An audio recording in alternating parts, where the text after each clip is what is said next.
Welcome very, very much to this segment of Conversations, where I'm very pleased to welcome to the program two gentlemen that have been involved in helping develop an organization called the Nonprofit Coordinating Committee here in New York City. They've been instrumental in that. I'd like to introduce the guests, if I may, and get into the conversation with an important topic. And on my far right is Howard R. Dressner, who is the former Vice President and General Counsel with the Ford Foundation. He's one of the key people behind the establishment of this important and emerging organization. Mr. Dressner, welcome very much to Conversations. Thank you very much. And on my immediate right, we have John Temple Swing, who's Vice President and Secretary for the Council on Foreign Relations and is the chairman of the Nonprofit Coordinating Committee. And gentlemen, welcome very, very much to Conversations. Well, it's a pleasure to be here, may I say. Thank you. I wonder, Mr. Swing, if you might share, just give us an idea of how the council got started, how it happened to come into being, and then we could talk some about the problems and challenges of the nonprofit sector in our city and nation. Why don't I? Because I think really in the short term, it's an organization that came into being because there was a need for its coming into being. It's not one that any of us sat and dreamed that had to be created. It was one that we that actually started about a year and a half ago at the time when the mayor of the city of New York had a policy to tax the real property of nonprofit organizations, particularly educational organizations, that didn't just teach school or teach organizational classes, and that cut across a number of cross-section of the New York nonprofit community. Organizations like the Asia Society, which was much in the press at that time, the little tiny organizations that delivered healthcare services, all kinds of organizations as if they owned their own buildings but were not strictly educational. They found their real estate might be taxed, and in some cases it would have put them out of business, which would have been, we think, too bad. Yes. But early in the process, there had been a very fine task force written by the Mayor's Corporation Counsel, Rich Swartz, and that had said that the Mayor's tax policy, which was quite restrictive, should be broadened because the nonprofit community in New York really was too important to the city to be, in essence, taxed out of existence, given the small amount of tax revenue that it was likely to produce. Yeah, and an importance that perhaps hadn't been adequately understood, and the study and the report and findings helped to illuminate the importance of that to the cultural heritage or to the richness of the society. Well, you know, one of the threads that constitutes part of the genesis of this organization was in the Exempt Organizations Committee of the City Bar Association. I chaired it for a period of time, and one of its members was then, he's now the chair of the committee, as a matter of fact, Peter Swords, an associate dean of Columbia Law School. The committee asked Peter Swords, at about the time that some of this was developing, to do a study of tax-exempt properties in New York. And one of the interesting conclusions, and I'm collapsing a long study into a sentence or two, one of the interesting conclusions was that a substantial amount of the so-called tax-exempt property in the city was owned by the federal, state, and city governments. Interesting, yeah. So that once the city began to recognize that and saw that the actual income, tax income, from properties owned by large and small nonprofit organizations was relatively small, that was the income, there was the beginning of a turnaround in city attitudes. It may have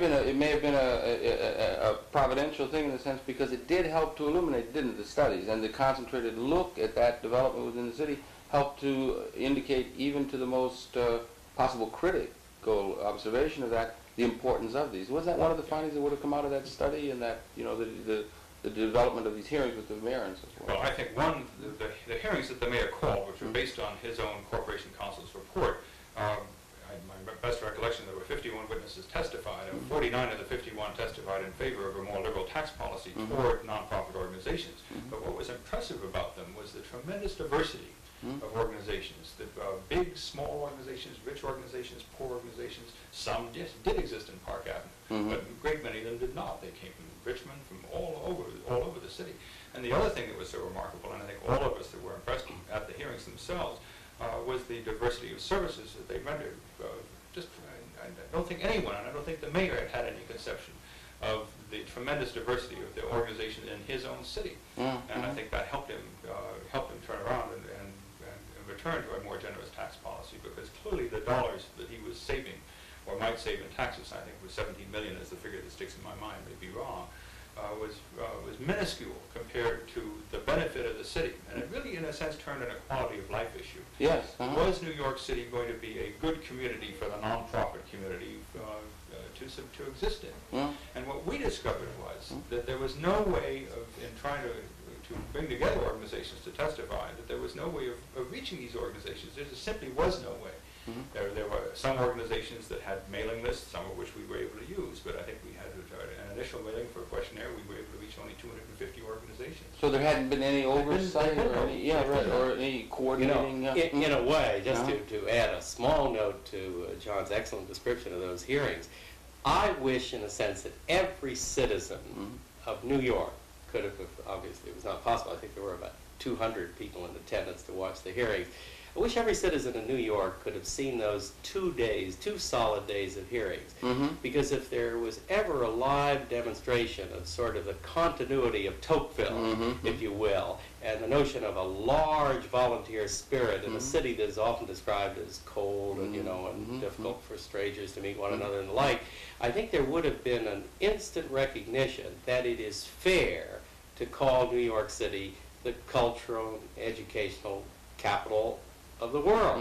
And one of the things that we hope this organization can do, Harold, is to pull together enough data to help to represent to the public of New York what a treasure they have in their nonprofit sector, and how much it means not alone in cultural terms, but how much it means, if you will, in a more crass way, in economic terms. Yeah, it's a little hard to quantify. John, I think, might be able to remember what some of the findings were in an art study that was recently done. I think the Port Authority, as I remember, did a study exactly right of just the performing arts organizations alone in the city, and in quantifiable figures, my recollection is that it came up that they were, dollar terms, they were about $5 billion.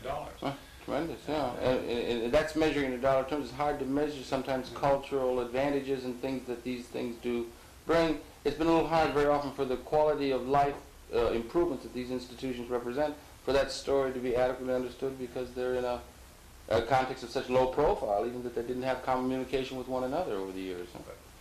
One of the things that whole issue then led us to believe was that was the real estate tax issue was an issue that, well, again, all of these organizations together, performing arts organizations, as interpreted by the courts, it could have closed, well, not closed, but it could have taxed every private museum in the city. And so that there was a common interest, and we realized shortly that, and soon thereafter, that there were going to be many more issues in which the New York nonprofit community as a whole had a common interest. So, and that there was a need, therefore, to one, set up an organization with the capability of reaching those organizations, hence the newsletter, which we have a copy, which we're just about to come out with our second one in a few weeks. And the need to be able to communicate to the nonprofit community and have them communicate among themselves issues in dealing which they care about a good deal, employment issues, housing housing for poor nonprofits that can't afford expensive rental places to live. There's a whole variety of issues on a workmanlike and on a day-in, day-out basis that is of an interest, as well as issues of large social policy. Yes, absolutely. For example, we have a board meeting this afternoon where some of the 35 odd members of the present committee, which all of whom have been wonderful in donating their time, all kinds of organizations, big and little, foundations, the United Way, Barisha College, and all kinds of people have all said, yes, this is important, we're going to keep giving our time to doing it. Yes. So one of the issues we'll have to turn our attention to this afternoon is the effect of the federal government proposals in the flat tax.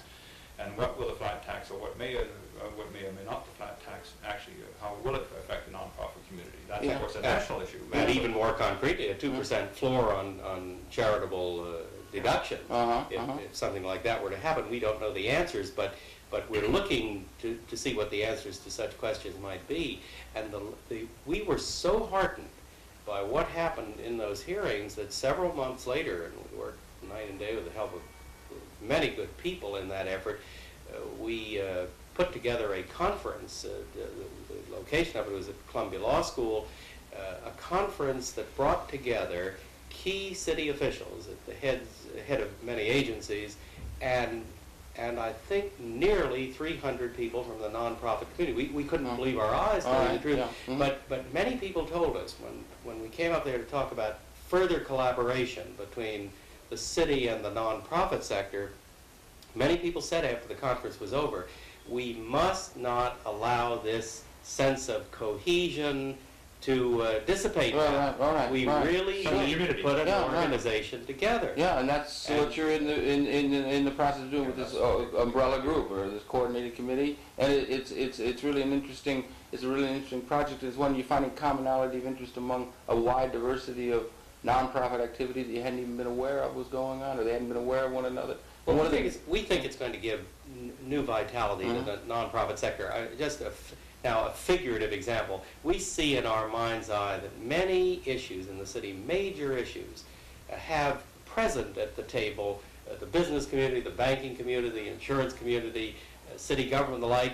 And sometimes we say to ourselves, the 30 or 40 of us who have now banded together to move this thing along, we say to ourselves, well, shouldn't there be a chair at that table, figuratively, for the nonprofit sector? Yeah. Because so many things that now happen in our society, not only in New York, but nationally, but certainly our focus is on New York, so many things that happen now happen as a result of interaction, interconnection, and joinder, indeed, of the for-profit and the nonprofit sectors. Yeah. So we want to give nonprofit organizations a greater voice in the affairs of New York City, and we think that's effected by the togetherness of the nonprofit sector. As John said earlier, not only large nonprofit organizations, but maybe the correct way to put it is especially small. Yeah, I was just wondering, through time, historically, have the growth of activity in the nonprofit sector, which might very often deal with educational, cultural, health matters they have traditionally and so forth, and information in broad general terms, those activities have been growing relative to the society in general in percentage terms. These kind of things are emerging as a major, almost independent sector or force or something. That's a term that's beginning to, and it's a very appropriate term, and there'd be close attention to the special interests of people in that interesting position. Right, do you understand? Well, it's interesting that you mentioned it because the national organization devoted to coordination of efforts in the nonprofit sector is called Independent Sector. It's appropriate. That was the name in it was a certain given to sense it. because, and they're providing vital services that very often are hard to measure, and there should be some, from people in positions of concern, so in terms of the society and so forth, support of these things because they've had a hard time having a support because they've been sort of not understood as clearly the private and governmental sector argumentations and so forth. Do you understand what I'm saying?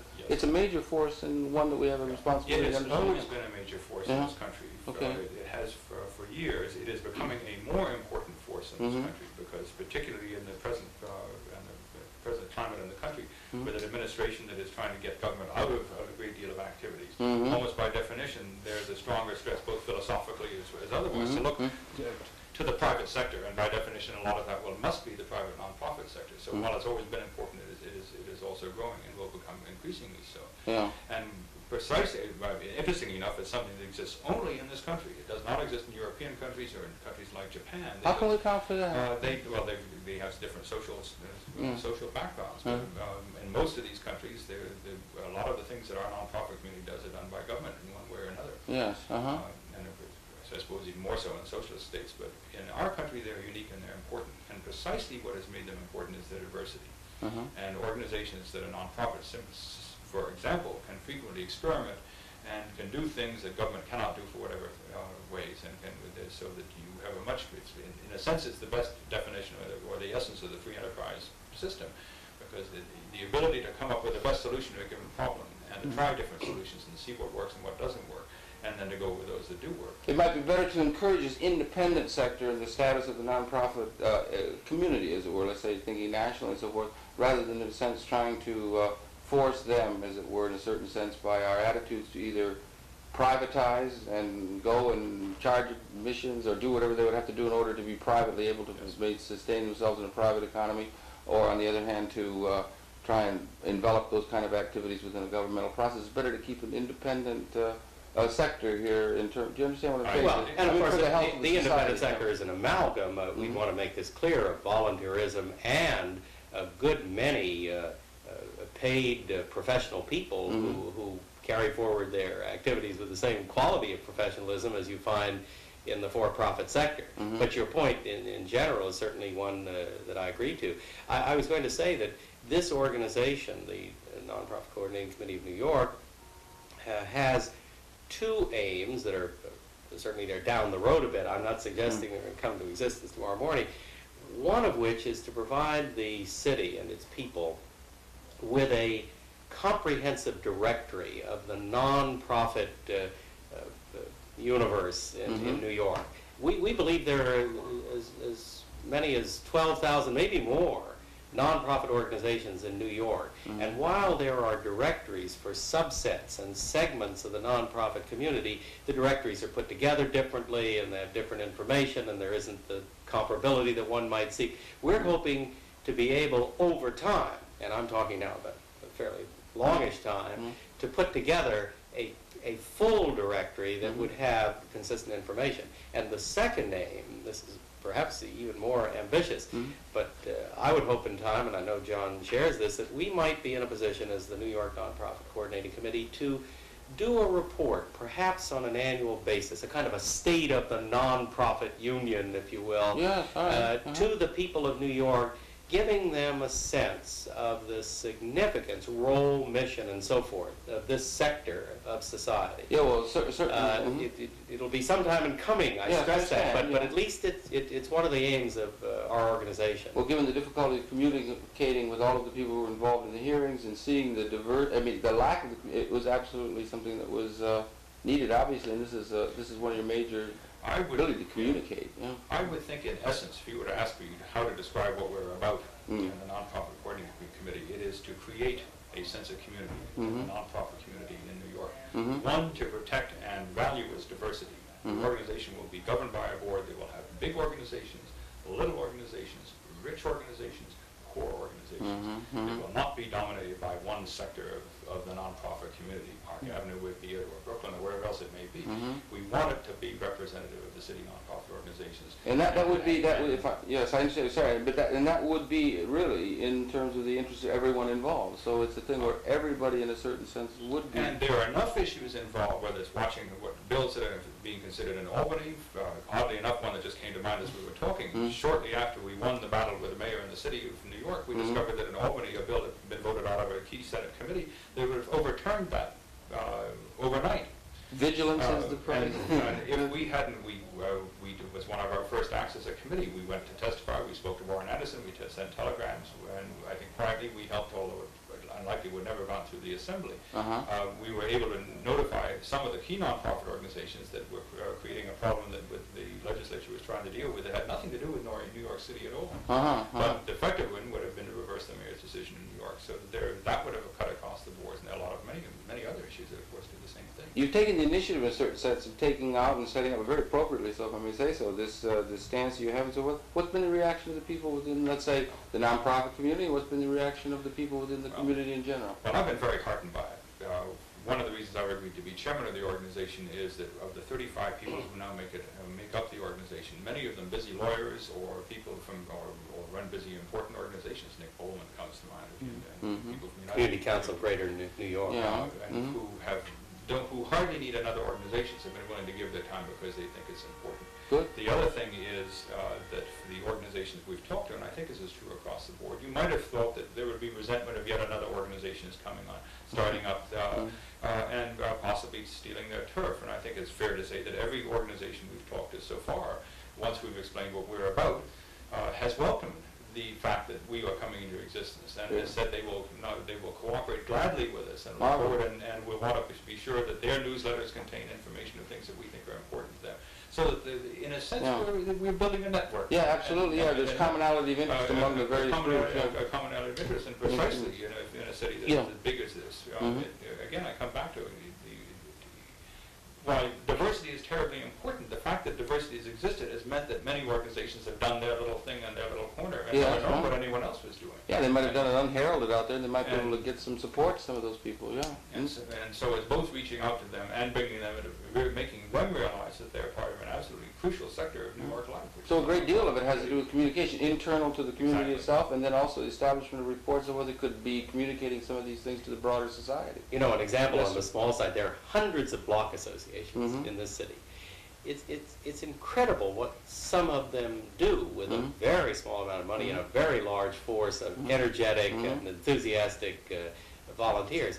Well, one of the things I hope that's going to happen through the nonprofit committee is that the accomplishments and achievements and activities of smaller organizations who often do not have any way of reaching the public what they do, that we will be able to do that through the joinder of this set of organizations. Well, I certainly want to congratulate you all on the initiative and the idea. I think it's absolutely appropriate and important to the society. I want to thank you very much. I'd like to think perhaps in a small way here through cable television we might be able to help spread the word, if at all possible. I congratulate you very much on it. I'm sorry we're running out of time, but I congratulate you on you. And I did want to remind you in the cable television audience, it's been your pleasure to have the Perceptions then again, if I may, on my far right, Mr. Howard R. Dressner, who was, of course, formerly Vice President and General Counsel of the Ford Foundation, one of the key people involved in terms of bringing this very important committee into being. And on my immediate right, Mr. John Temple Swing, who is currently Vice President and Secretary of the Council on Foreign Relations and chairs the Nonprofit Coordinating Committee here in New York City. And gentlemen, may I just wish you all the very best in this activity. It's going to serve New York and the nation well, as an example even. May I put in one final word? Please. We are just about at our meeting tonight to approve a membership application and a membership dues structure that if anyone of your audience is interested further in the nonprofit nonprofit coordinating committee, the dues will be for organizations $25 minimum, and will run up to $500 and possibly a bit higher for those who want to do more. But we would be delighted to have any nonprofit organization in the city get in touch with us, and we would welcome them as members, and we'll be glad to see that the information is sent to them, so that if they can get in touch with the nonprofit community, nonprofit coordinating committee, the address is... Well, we'll give them the address. Well, again, thank you very much, gentlemen. All the best. And we're coming right back. Please stay tuned. We'll be coming right back. That's it for this particular segment. Now, again, gentlemen, all the very best to you, and happy holiday season. And same to you. Thanks Happy again. holidays to you. Thank you very much indeed.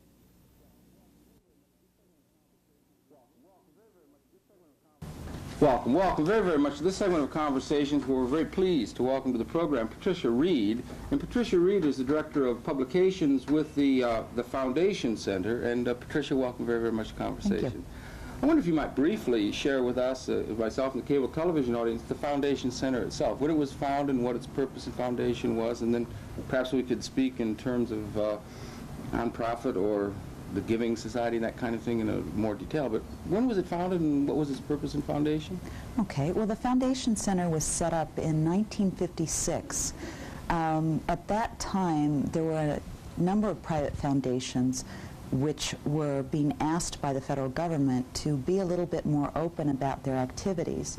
And this particular group of foundations, which included the Russell Sage Foundation and the Carnegie Corporation, which at that time was headed by John Gardner. Yes. He went on to do a number of things, including head Common Cause. Felt that the best solution to providing information to the general public about their activities was to set up a clearinghouse, and that is what the Foundation Center is. Okay. We provide information to the public, to the press, to the government, and to foundations themselves on what foundations are and what they do, who they give money to, and what their giving interests are, so that nonprofit organizations have a resource to find out about private funding sources for themselves. And prior to that, they had been on their own trying to link up the giver and the person who needed the giving and that kind of thing. And this helped. It's an information clearinghouse. It in a helped to very real bridge the sense. gap, exactly. And it's been growing since 1956, and the whole general movement toward giving or foundation support and so forth has been growing in percentage terms as far as our society is concerned through time and on into the future, as we can see. Yeah, pretty much so. Foundations, as we know them today, the Ford Foundation, the Rockefeller Foundation, are pretty much a product of the 20th century. The modern American foundation, as typified by Ford and Rockefeller, really got its start in the early part of this century. What's happened in recent years is that in 1969 there was a passage of a major tax reform act, which was the first major legislation in this country that defined what private foundations are and how they might operate in our society. One of the restrictions included in that tax act was that foundations must make their annual tax returns, which they file with the Internal Revenue Service, available to the public. Today, those are available several different ways. People can purchase copies of them from the Internal Revenue Service. The foundations make copies available in their office for at least 90 days after they file. And the center makes copies available to all the visitors to our New York library, as well as our over 150 libraries across the country, where there are copies either for, in New York and Washington, we have copies of the tax returns for all foundations in the country. And then in our cooperating libraries, we generally have copies of the returns for all foundations in the particular state or region. Just so that everyone will be aware and clear as to what exactly is taking place among these various institutions and so forth. And again, you're helping in terms of providing the information, that kind of information, or general information about these activities in this sector of the economy. Exactly. And you're director of publications, so it's your responsibility in a very real sense to keep track of the there must be a tremendous amount of information keeping track of the directions the foundations are going, what new foundations or support there might be, and then trying to help people who could be utilizing that come together.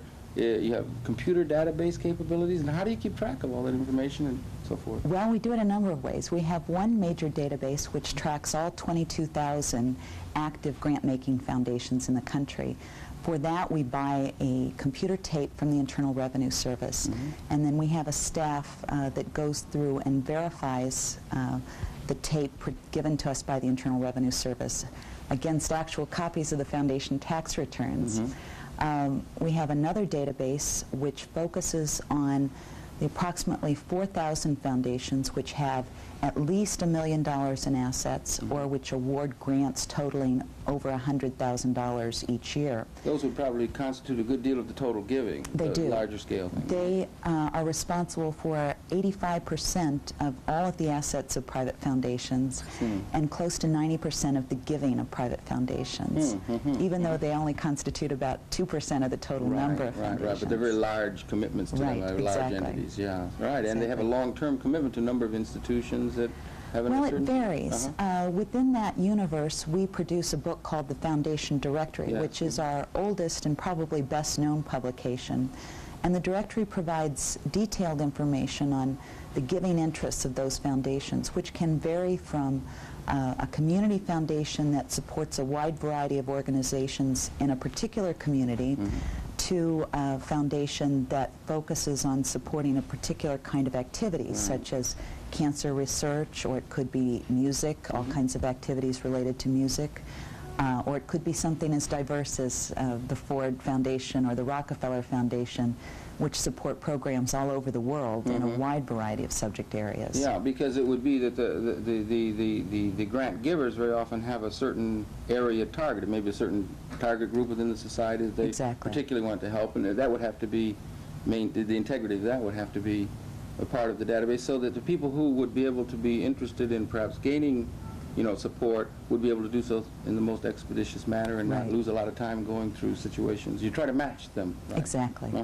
Then we have a third database which foundations report their actual grants to us, and this database focuses on about the 450 major foundations in the country, which are responsible for close to 50% of the giving on an annual basis. And for that, we track every single grant of $5,000 or more in terms of who the grant went to, what it was for, how much money it was, how long it was supposed to last. A grant may be made for a 3-year program or a 1-year program. And that helps us to produce some general trend data for the press and for the government on where foundation dollars are going, how much support is going to the arts, how much for education, how much for health, how much for social services. Similarly, we found that database is used to help both the grant seekers pinpoint the giving interests, but it's used by local legislators as well. Here in New York, there was an issue that came up fairly recently about the property tax exemption of nonprofit organizations, and the city legislators wanted to have some information on how much money New York foundations give to organizations here in New York City. And we were able to produce a computer printout covering grants over the last 10 years that supplied the kind of information they needed to know. And you were a nice impartial clearinghouse of information, so it would be valuable information to people who are interested in that.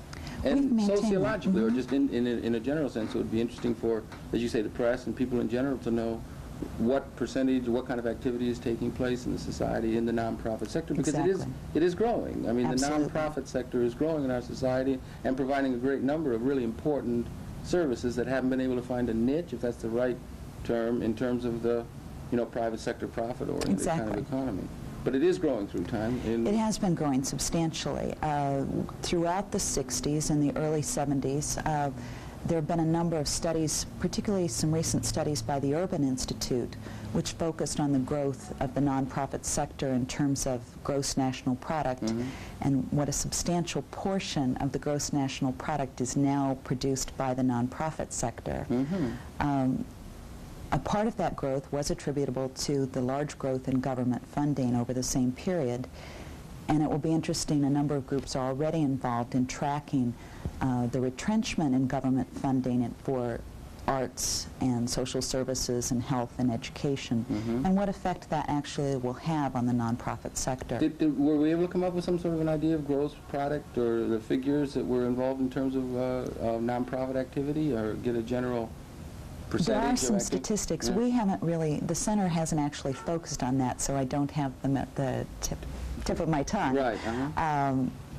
But there's some studies by a group called the Independent Sector in Washington that have focused on that. And in general, we can see that there has been, again, through time, a growth in that kind of activity, that many important services have been able to be delivered in the best way through a nonprofit status in terms Exactly. of society, which operates a little bit, in a different kind of context and so forth. Some of the things would be inherently nonprofit. I mean, they wouldn't be able to find education, and some of the longer things are inherently nonprofit because the payout or something is over such a long period of time, or they wouldn't be able to fit into a privatized economy or something, or Well, it's interesting cultural with the things that pay economic changes Yeah. that we are going through as a society. Certain things that have been traditionally considered nonprofit activities, such as healthcare, there's beginning to be a great deal of profit-making activity, private hospitals, private nursing homes, etc.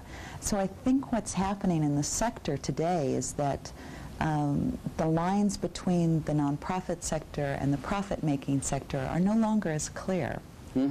So some of the things that have been traditionally thought of as in the nonprofit sector are being able to maybe find ways that they could pay their way or something, admission charges or something like that. It would be a countervailing direction that you would see happening, countervailing to the growth, generally, of the growth of nonprofit activity in the society. Yes, well, a number of nonprofits are seeking a variety of other sources to support their ongoing programs and activities. For some of them, that might mean setting up a profit-making subsidiary. For some of them, it means turning to private sources of funding, such as foundations and corporations, as opposed to receiving government grants or where their government funding has been cut. And some of them are looking at instituting fees for their services, membership programs. They're selling products that they formerly provided free to a community, might be a newsletter on employment opportunities that they are having to charge for today to cover at least their initial costs. The difference between a profit-making and nonprofit organization, and I know some of my friends who are in businesses say, well, we don't make a profit, is the fact that there are no stockholders or private owners. And I think there's some characterization about the type of activity, that it's educational or charitable or religious. Yeah, they tend to be. purpose. They tend to Exactly. be institutions that are providing services that are very needed, but have a hard time finding an economic niche. I mean, Right. in many cases, there are things that are needed, and they would be needed, particularly in view of the contemporary political climate in our society, which is moving away from government support for a great deal of those kind of services and so forth. There might be more of the foundation support and so forth being elicited, or interest in that. Well, there's for certainly important strong services. interest in it. One of the key things that we found over the last 4 years, when this current administration came into power, there was a strong emphasis on the need for increased private sector support of activities that have been funded for the last 2 decades through government. I think there's clear recognition that private sector support will never be able to come up to the level of government support throughout the 60s and 70s. But certainly nonprofits who were finding that their sources of government support were drying up have been turning more and more to organizations like ours to find out about private funding. Yeah, exactly. What can there be some resource or some capability? Do they ever have a nonprofit activity that is nonprofit but might be working close to, let's say, meeting its cost or something like that? Do you understand what I'm saying? Some things would be, you know, close to meeting their costs. Very much. A number of organizations are moving towards self-supporting type of status. In fact, we at the center are similar to that. We receive about 50% of our budget from foundation and corporate grants. Oh, right. You're a good example. Exactly. Yeah, right. Okay. Yes, go ahead. Whereas 14 years ago, we were almost solely supported by grants from foundations and corporations. Today we earn over 50% of our budget from sales of our publications and special service programs, and we're hoping that we can continue in that vein to build our support to closer to 70 or 80% of our total operating budget. Oh, well, it takes pressure off on all sides in a certain sense if you can Exactly. do that and provide services that are of value and move in that direction. It was just an interesting thought in terms of the growth of that, because many of the really important services, particularly for some of our disadvantaged elements in the society, these nonprofit activities are providing really important and essential services that want to be vouchsafed, and it's a time of transition, a time of great challenge to try and make sure those service needs are met. You know? Right, and there's a great deal of question on both sides of the political fence today about some services, some nonprofit organizations might go out of business, and some would argue that they ought to. On the other hand, there's a great deal of concern that with the move on the part of nonprofit organizations to support themselves through fees for their services or sales of not necessarily publications, but goods that they formerly provided free, that the truly disadvantaged are going to get shut out of the circle. And I think there's a lot of concern both within government and by those who would oppose the views of government to address that question. Yeah, and well, there ought to be. I mean, in terms of a social responsibility for a well-organized, non-alienated society, I mean, it would be an important thing, and to the degree that you can have those. And then there's possibilities for people coming together, let's say people within the nonprofit sector coming together in cooperative activity and so forth, that can get efficiencies for themselves. And that's a movement that's to be encouraged in terms of providing a strong milieu for the continuation, providing these services, even though they're varied in nature. They can get cooperative activity increasingly. Absolutely. There's a great deal of that going on. We are doing a lot of work with nonprofit organizations, both here in New York and across the country. And in fact, I'll have a series of books coming out next year, which will focus on improved management techniques for nonprofit organizations there are a number of books out already that focus on various cooperative efforts, increased use of the new computer and telecommunications technology. There's a group forming here in New York called the Nonprofit Coordinating Committee, which is looking at ways that nonprofits can share buildings, can share rental spaces, can share equipment and other facilities so that there's a greater efficiency within the sector. Well, yes, there should be greater efficiencies there, and that benefits society. And if there's going to be a need on the part of anyone involved in terms of having good information and a wide variety of database and information about the institutions that are involved in this overall development of society, they can hardly do better than come here to the Foundation Center in terms of that information, where meeting the publication needs and keeping up to date on all of the research that's involved in that, and the changing conditions are in the capable hands, if I may say so, of Patricia Reed, who's been our guest. I'm terribly sorry we're running out of time for this particular segment, but it's been a pleasure speaking with you. Thank you. We've only just touched on the surface of it. It's really an exciting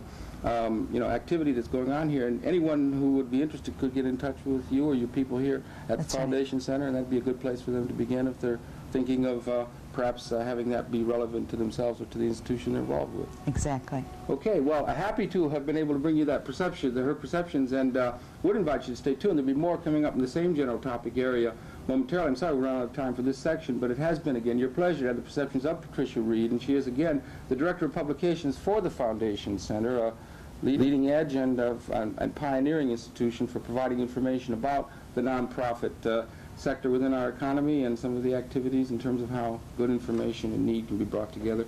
Congratulations to you, Patricia. Thank you. And the It's been a Foundation on pleasure. its long history and tradition, and may you continue providing this good information to the need of the society as we move ahead. Thank you. Thank you very much. We'll be coming right back. And again, Patricia, thank you very much indeed.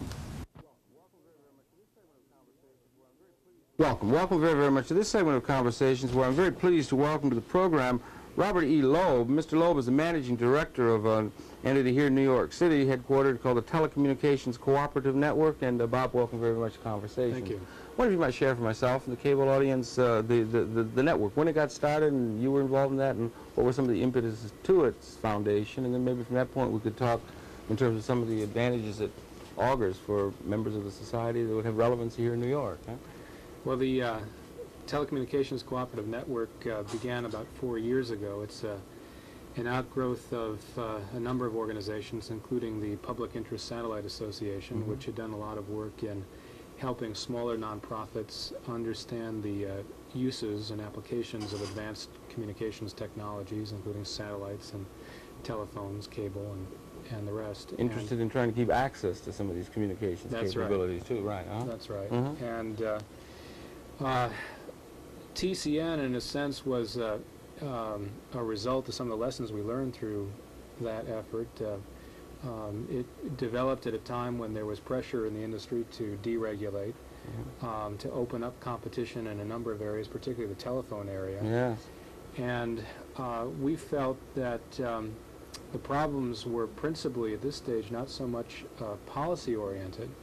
In other words, there had been success, for instance, even in cable, in securing access to the technologies, but users weren't well versed and educated as to how to use the technologies. They didn't have individually the clout to get into the game, and therefore we conceived of a cooperative buying organization which could provide the economic muscle to allow smaller users to get into the new technologies, starting with telephone and eventually data and eventually even into video, and also provide the central management and educational framework to help educate people as to appropriate uses. We felt that unless there were a solid economic basis for such a program, virtually all of the technologies would simply be achieve experimental use. Yeah. One good example was the use of the NASA Experimental Satellite Program, which was government subsidized, and a lot of smaller nonprofits experimented with it, found the applications interesting and somewhat useful until the government subsidies were removed, at which point the economic viability disappeared. And we felt through TCN we could establish a realistic way for the little guy to buy in. Yeah, it's appropriate too. It's a part of the society that is perhaps not recognized enough. The nonprofit sector has been called in some the independent sector is being called by some, apart from, let's say, the government or government-oriented public sector or private sector profit-oriented activity. There's an independent sector, and the services and the capabilities and the cultural enrichment and so forth that this part of the society offers to a community is very rich and important, and it's important that it be vouchsafed. And the communications capability is important increasingly as we move increasingly into an information environment. It's I would say the lessons are probably true not only for smaller nonprofits, but also for small business. All right. We found in our market research that the marketplace, the newly competitive marketplace, particularly in the telephone area, is very responsive to the very large corporate users, governmental users.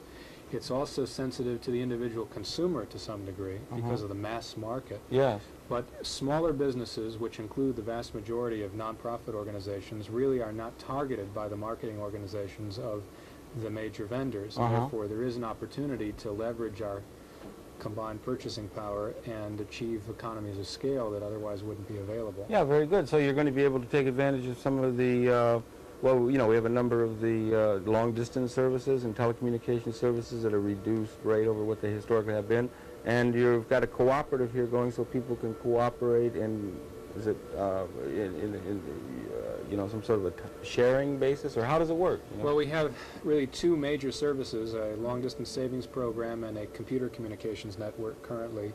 The long-distance program is designed essentially to create a private, not-for-profit network of services for nonprofit institutions, similar to what the government has done through the Federal Telecommunications Service, to what large corporate users are able to do for their smaller offices. In other words, we're acting as a single network purchaser and manager, much the way these big institutions do. In some ways, we're also mirroring what has been done in a number of industries. For instance, in the airlines industry, all of the airlines band together in a nonprofit entity called Air Inc., which buys and manages their communications centrally. The same thing is true for the securities industry, which has established an organization called Sector, which supplies telecommunications services to securities brokers. And we've essentially done the same thing for the disparate smaller nonprofit organizations. By buying in bulk, we get discounts from the major vendors. We can, by networking and sharing facilities, achieve engineered economies of scale, and also provide some of the specialized private network services that are only available on the largest corporate networks. For instance, the organization you mentioned, which is in Washington, Independent Sector, could conceivably tie into the network in Washington and call our office here in New York, which would be tied into the network through New York, through a private line, as if we were part of the same office switchboard. I see, rather than placing a much more expensive long-distance call. So they can realize some of the economies that the big business users have been able to do, and that so much of the market has been directed at, and so forth. Do they get the same kinds of efficiencies, and I mean, in terms of the quality of service, and is that vouchsafed? And that, do you understand what I'm saying? Sure. You don't have to make any concessions in terms of the quality or the immediacy of the service availability. no no more more than waiting or any more than you have to do within a corporation. No more than anybody else. There are significant quality problems, as anybody who is attempting to deal with the industry today knows. Quality, both in terms of service, in terms of the quality of transmission. These are problems that we're told will be overcome in time, but they are part and parcel of dealing in the new deregulated environment. Yeah, right. And these questions of communication, telecommunications, and we want to talk some about the computer or database or data processing side of it, as it were, and so forth. Again, I mentioned before, but they're becoming increasingly important, not only for communication to realize synergies between people who have common interests and so forth, which is emerging increasingly within the nonprofit sector to the good of the society as a whole, but it's increasingly important as information itself becomes the lifeblood of the metabolism of the organization of the structure. The information efficiencies and being able to utilize that effectively is the hallmark, in a certain sense, of the successful completion of the tasks that a group might have for itself, you think, or increasingly so as we enter the information environment. Well, our industry, as it were, the nonprofit sector, is essentially an information industry. We provide a variety of services, most of which involve substantial dissemination and sharing of information with our various constituencies, whether they be individual citizens or consumers or whatever. So the product that most nonprofits deliver is information in one form or another. Yeah, okay. And we found that in our studies that, which led to the creation of TCN, that the single largest area of budget growth is in the area of communications, as people face increased costs in postal delivery, in the cost of bringing people together, which is another form of information transfer, and there are huge numbers of meetings involving all kinds of people in this sector.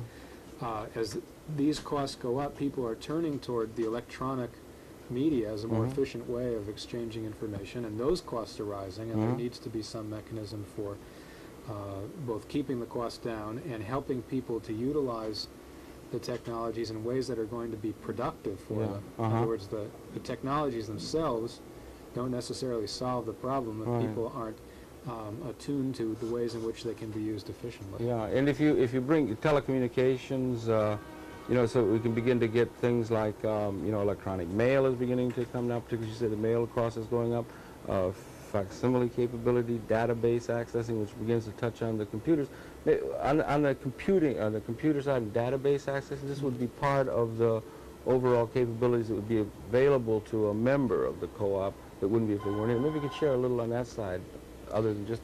Sure. And then well, bring the two together to communications and Sure. data, although those two things are blending increasingly. I mean, Well, they are, and eventually, again, with enough participation among the vast number of nonprofit organizations that exist there, eventually we can create a network which will capitalize on the economies of all of these technologies together.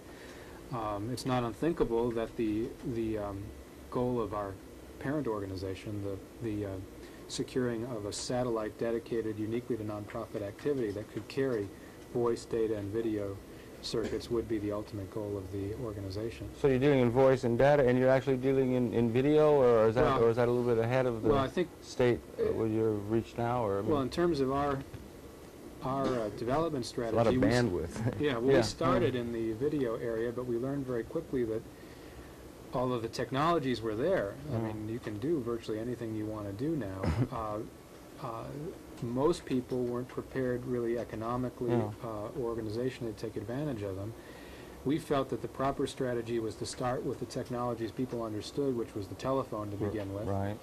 move gradually into computers, which are becoming integrated into the office environment of many of our member organizations, and eventually, when we have enough demand for it, move into the video area. But that's a little bit further down. the Yeah, road. well, it might be an appropriate way to come at it, build from the base and so forth. But then it would allow them to have, well, like for instance, for some of the things we might take out, electronic mail capability, database accessing. What would be some of the real services that could be available to them that people reviewing might be interested? Well, right now, in addition to the lower cost we achieve on our long distance Yes, of network, course. we're also developing a voicemail network, which Okay. again is an outgrowth of the long distance system, which is nothing more really than a big electronic telephone answering machine with separate compartments. You get a mailbox for each person. That's right. Yeah, right. So that if you want to leave a message for someone, you can record it in your own voice and your own words, and that person later can check that machine or mailbox and pick up the message exactly the way you left it. It doesn't require a lot of changes in the way people operate, and it avoids perhaps the single largest business cost of the use of the telephone, that's telephone tag, Yes. where I call you and you're out, you call me, and I'm out to lunch, and then I call you, and by the time we're at the end of the day, we've had 3 or 4, maybe even 5 or 6 telephone calls and never communicated what we had to say. Not only the cost, but the frustration of that, That's right? right. The cost in Exactly. mental health.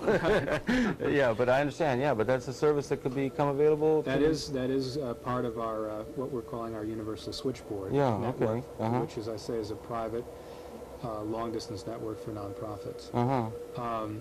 The other area of our activity, our computer-based communication system, is a different technology. It's based on a large central computer. We've actually bought a time on a very large computer that's maintained by the ITT Dialcom system. And this computer functions like a large central post office and is designed to enhance the communications capabilities of a normal microcomputer such as the one that I have here, which is increasingly finding its way into the offices of virtually every nonprofit agency. Through a computer with a telephone, an organization can, as it were, walk over to the central post office, regardless of where they're located, whether they're in a domestic city or even an international city. Once they're inside the post office, they have a mailbox which is assigned to them, which allows them to communicate, read with other people on the network, to read their mail and to send mail to them. There are information windows which provide them access to large banks or libraries of information which can be easily searched. And there is a section which is somewhat like the bulletin board in the post office with all the wanted posters, which is like a community bulletin board which allows people to post notices of general interest to anyone on the network. Yeah, so all of these would become increasingly, the efficiencies could be realized in terms of the operation of the entity itself through these communications efficiencies and database accessing through a modem. They could have access to databases that could be very valuable and time-saving and everything to them, I think and allow them to get on with some of the services and things and not lose so much time in research and things they might have had to be, or tag and so forth, as you said. Well, I think there are two major applications we see of the network so far among our members. One is the electronic mail component, the mailbox section Sure. of the post office, which allows for instantaneous delivery of information, which in many cases is already formatted Right. on an office computer, Uh-huh. where the information is of extremely timely nature. We have many advocacy groups, for instance, Surely. Yeah. where policy decisions get made sometimes in a matter of hours or a matter of days, and to wait for regular mail delivery or to pay the premium charge of overnight mail to hundreds of locations is impossible. Mhm. And electronic mail allows for instantaneous delivery of communications at extremely low cost. Mhm. That's number one. You can be, the whole entity or parts of it around in various parts geographically could be in touch with one another at the same time much more efficiently. Yeah, okay. Well, it's like, I mean, if you want to think about it in terms of the model that I created, you can think of there being a kind of electronic postmaster Right. inside the post office. Mhm.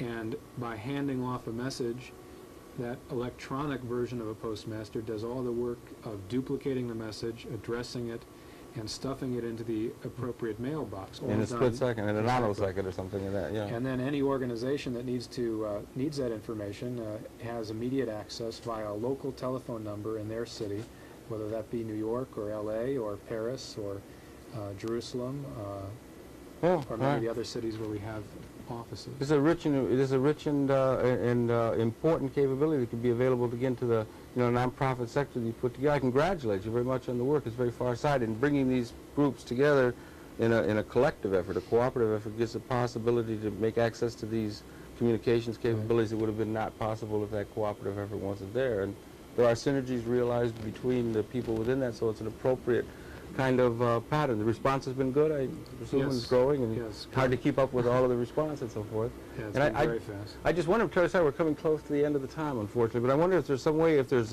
people out there, maybe they're in a situation themselves that might be interested, some way of getting in touch with you, maybe they could write to you here if they wanted more information. They can and so on? certainly write to TCN Yeah. at 370 Lexington Avenue, Mhm. Suite 715, New York, New York 10017. Great, okay.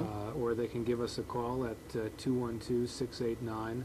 212-689-1321. Okay, we can flash that up for them and so forth. And again, I'd like to, I know Mr. Horowitz from way back when he was at the public satellite, and it's too bad we didn't, Inter-Satellite Corporation, and as you say, the idea of getting into a video component to this overall activity is something that would be perhaps a little bit down the line, but that would be, in a certain sense, the full promise of that final extension of this capability into the nonprofit, or what do they call it again? The independent sector, right? An important sector of the economy overall. I'm really terribly sorry. We could go on talking for a very long time because there's technological implications, sociological and so forth. It's very important. But I just really, myself, would like to congratulate you very much Thank you. on the work. I think it was very far-sighted of you to fill this need that was there, the niche, and to wish you all the very best as you move on into the future that you're having such a hand in helping to build, right? And I'm sorry, we run right out of time That's for the okay. hour. But it's been your pleasure, and the cable audience, we've had the perceptions in of Robert Loeb, who's the managing director of the Telecommunications Cooperative Network. We'll give you a contact point and how you can get in touch with them. Happy to have been able to bring you that perception. We invite you to tune in again next week. I'm sorry that's it for this particular section of Conversations. Wishing you all the best of the holiday season. Looking forward to seeing you all next week here on Conversations. That's it for this week. We'll be back again. And once again, Bob, thank you very much indeed for everything. Thank you.